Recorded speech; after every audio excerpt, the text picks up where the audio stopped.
All right, so today we're going to be looking at some pretty interesting court documents about a pawn shop. Ooh, a Yeah. pawn shop. Yeah, always a good source of intrigue, right? Yeah, definitely. And these documents detail what seems to be a case of theft and some other interesting things that went on. Oh, wow. So we're going to be diving into that today. Sounds good. I'm ready. So these court documents are from 1997, and the setting is the Philippines. Okay. Um, and the case revolves around this pawn shop called GQ Pawn Shop. Catchy name. It is catchy, and it was owned by a woman named Susie Qui. Right. And so the story kind of starts when Susie hires two women, Ruby, who becomes the appraiser at the pawn shop, and then Jovelyn, who's hired to be the secretary.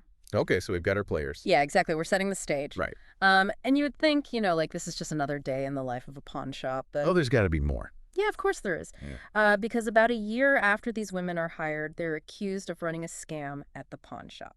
Oh, no. Yeah. So this is where I imagine the Philippine legal system comes into play. Yes, exactly. Because I know that in the Philippines, there's a distinction between simple theft and then something that they call qualified theft. Right. And just for our listeners out there who might not be familiar with those terms. Yeah. So like simple theft, in the U.S., we might call that like petty theft. If you steal something that's worth less than a certain dollar amount. Right, just like a small item. Yeah, like shoplifting or something like that. Exactly. Yeah. And then qualified theft is a bit more serious. Yeah, that's when the value of what's stolen goes up, or there are certain circumstances surrounding the theft that make it more serious. Right. So like in the U.S., we have grand larceny or grand theft auto.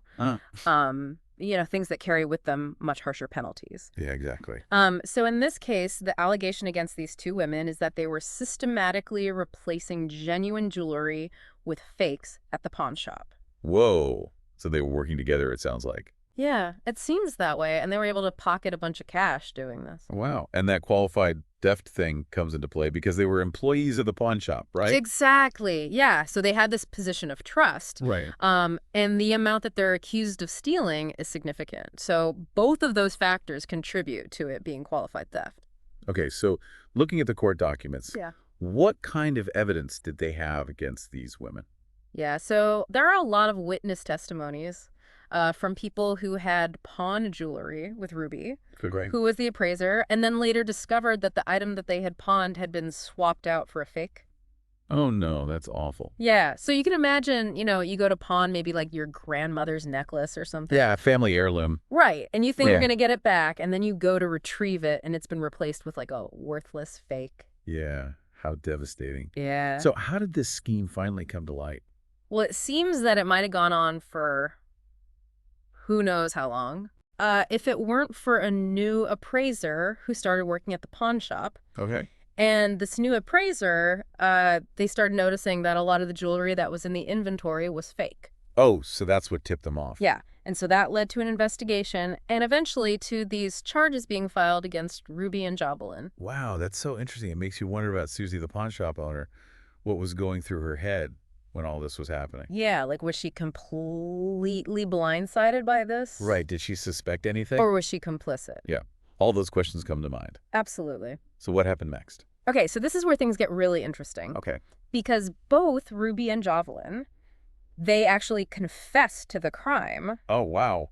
But of course there's a twist. There's always a twist. Right. Their defense argued that those confessions were coerced. Oh, so they're saying they were pressured into confessing. Exactly. And that throws a whole other wrench into things. Yeah, because now the court has to decide if those confessions were genuine or not. Right. So if they were pressured into confessing, does that mean that they're innocent? That's a tough question. Yeah, and the prosecution, they had a counter-argument to that. Okay, what did they say? They pointed out that Ruby and Jovelyn, in their confessions, they confessed to very specific details about how the scam worked, things that you would think only the people who were actually involved would know. Okay, so that lends some credibility to their confessions. Right, because why would they make up those details if they were innocent? Yeah, that's a good point. So ultimately, the court found both of the women guilty of qualified theft. So they agreed with the prosecution. Yeah, and it makes sense because, they were in a position of trust and they stole a pretty significant amount of money, over 585,000 Philippine pesos. Okay, so qualified theft it is. Yeah, but that's not the end of the story. Hold on tight because things are about to get even more complicated. There's more. Oh, yeah. Okay, I'm on the edge of my seat. So as the appeal process is beginning, there's a major development. Ruby passes away. Yeah, so now this raises a really important legal question. What happens to criminal charges and potential civil lawsuits when someone dies before a case is over? That is a good question. Right. And so in the Philippines, in this case, the court ultimately dismissed the charges against Ruby because obviously she was no longer alive to stand trial. Right. But that doesn't mean that her estate is necessarily off the hook because there's still the matter of civil liability. So even though Ruby herself can't be held criminally responsible anymore, could GQ Pawnshop or the customers who were cheated potentially sue her estate to recover their losses? Yeah, exactly. And the court made it clear that, its decision in the criminal case didn't affect any potential civil actions. Okay, so Ruby's case is closed, but what about Jovelyn? Right. She's still very much alive. Right, and facing the consequences. Exactly. So what happens to her? I need to know. Stay tuned, because that's what we'll be discussing in part 2 of this deep dive. Oh, I can't wait. All right, so last time we were talking about this pawn shop scam in the Philippines. Oh, yeah, the one with the fake jewelry. Yeah, exactly. And we left off with Jovelyn facing the consequences of her actions. Right, because even though her alleged accomplice, Ruby, passed away, Yeah. they were still very much alive. Exactly, and she was convicted of qualified theft and sentenced to imprisonment. Right, but then you mentioned something about her being released? Yeah, so that's the really crazy part. Okay, I'm all ears. Even though she was sentenced to prison, she ended up being immediately released. Well, hold on. How is that possible? So this is where those rules we talked about before come into play. You mean Article 89 and the Nelson Mandela rules? Yeah, those ended up being her ticket to freedom. Okay, but I'm still a little confused. How do those rules apply in this situation? Well, basically, while Jovelyn was in jail awaiting trial and during the appeals process, she had already served a significant amount of time behind bars. Okay, so she was in jail for a while, even before she was officially sentenced. Exactly, and those rules are all about ensuring fairness in sentencing. Right, I remember you saying something about that. Yeah, so they recognize that sometimes, even when someone is found guilty of a more serious crime, like qualified theft, if they've already served enough time for a lesser included offense, like simple theft in this case, it would be unjust to keep them locked up any longer. So basically, Jovelyn got a break because the time she had already served was more than the maximum penalty she would have received for simple theft. Right, even though she was actually convicted of the more serious crime of qualified theft. Wow, that's incredible. It's like a legal loophole. Well, not exactly a loophole. It's more like a safeguard to ensure that punishments are proportionate to the crime. Okay, I see. So it's about fairness and making sure that people aren't punished excessively. Exactly. Wow, this case just keeps getting more and more interesting. It really does. It's like a real-life legal thriller. It is. Yeah. So what are some of the key takeaways from this story? Well, I think it shows just how complex the legal system can be. Definitely. And how seemingly minor details can have a huge impact on the outcome of a case. Absolutely. But beyond the legal technicalities, I think this case also raises some important questions about trust, deception, and the consequences of our actions. You're right. It makes you think about the ripple effects of dishonesty, not just for the victims, but for the perpetrators as well. Yeah. I mean, Ruby lost her life while this case was ongoing. That's true. And Jovelyn spent years caught up in legal battles. Yeah. Their choices had some pretty serious consequences. It's a reminder that even if you think you can outsmart the system, there's always a price to pay. And it's not just about the individuals involved, right? No, this case also shines a light on the importance of accountability and transparency. Yeah, especially in businesses that handle valuable items like pawn shops. Exactly. So what do you think could Susie the pawn shop owner have done differently? That's a tough one. It makes you wonder if there were any red flags she missed during the hiring process. Or were Ruby and Jovelyn just really good at hiding their true intentions? Yeah, it's hard to say, but it's definitely something to think about for anyone running a business or even just interacting with others in a position of trust. Right. How can we protect ourselves from those who might try to take advantage of us? That's the million-dollar question. It is, and I think this case also raises some interesting questions about the concept of reasonable doubt. Oh yeah, how so? Well, could we really say with absolute certainty that both Ruby and Jovelyn were guilty beyond a reasonable doubt?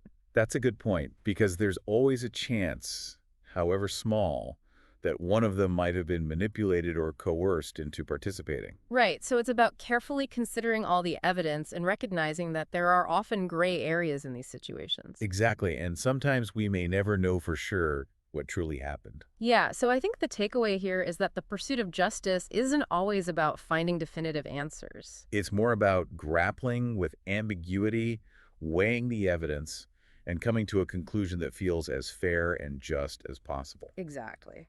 So what do you think our listeners should take away from this whole story? Well, I think it highlights the fact that the pursuit of justice is rarely straightforward. Yeah, it's a process that often involves a lot of twists and turns. And it requires us to engage with complexity and ambiguity and to recognize that there may not always be easy answers. So basically, it's about being willing to dig deeper, to question our assumptions, and to consider multiple perspectives. Exactly. And that's something we should all strive to do in our daily lives. Absolutely.